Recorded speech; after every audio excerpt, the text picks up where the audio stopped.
ব্যাংকে টাকা তুলতে না দেওয়ার অভিযোগ, বিক্ষোভ গ্রাহকদের। ফালাকাটা ব্লকের নরসিংহপুর এলাকার ঘটনা। গ্রামীণ ব্যাংকের ধনিরামপুর শাখায় তালা লাগিয়ে বিক্ষোভ, ব্যাংকের ম্যানেজারকে তালা বন্ধ করে রাখার অভিযোগ। ব্যাংকে টাকা তুলতে না দেওয়ার অভিযোগে বিক্ষোভ গ্রাহকদের।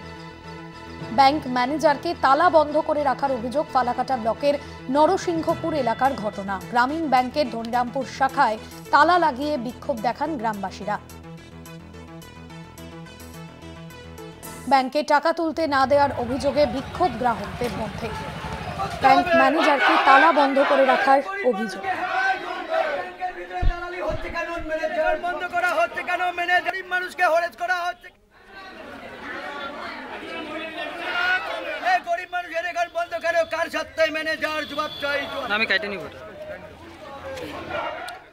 অজয় শাহ আমাদের প্রতিনিধি রয়েছেন ফোন লাইনে। অজয়, গ্রাহকরা কি জানাচ্ছেন এবং এখনো পর্যন্ত ব্যাংক কর্তৃপক্ষ তারাই বা কি বলছে? গ্রাহকদের থেকে যে অভিযোগ হচ্ছে তারা বারংবার ব্যাংকে টাকা তুলতে যাচ্ছে কিন্তু তাদেরকে টাকা দেওয়া হচ্ছে না। এই অভিযোগ তুলেই কিন্তু এদিন গ্রাহকরা ফালাকাটা ব্লকের ধনিরামপুর 1 নম্বর গ্রাম পঞ্চায়েতের নরসিংপুর এলাকায় কিন্তু বিক্ষোভ দেখায়। ব্যাংকে তালা ঝুলিয়ে তারা এলাকায় পথ অবরোধ করে। গ্রাহকদের বক্তব্য যে কারো লক্ষ্মী ভান্ডারে টাকা ঢুকেছে বা কারো অন্য অন্য প্রকল্পের টাকা ঢুকেছে, কিন্তু যখনই তারা ব্যাংকে টাকা তুলতে যায় সে সময় তাদেরকে টাকা দেওয়া হচ্ছে না, আর বারংবার তাদেরকে ঘোরানো হচ্ছে। তাদেরকে বলা হচ্ছে কোনো সময় তাদের অ্যাকাউন্ট বন্ধ হয়ে গেছে বা বিভিন্ন সমস্যা দেখিয়ে তাদেরকে টাকা দেওয়া হচ্ছে না।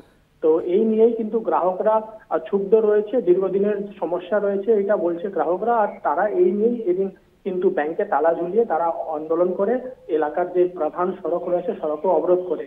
যদিও এই বিষয়ে যে ব্যাংকের ম্যানেজার রয়েছেন তিনি জানাচ্ছেন যে শীঘ্রই সমস্যা সমাধান করা হবে, আর এই বিষয়ে তিনি তার ঊর্ধ্বতন কর্তৃপক্ষকে জানিয়েছেন।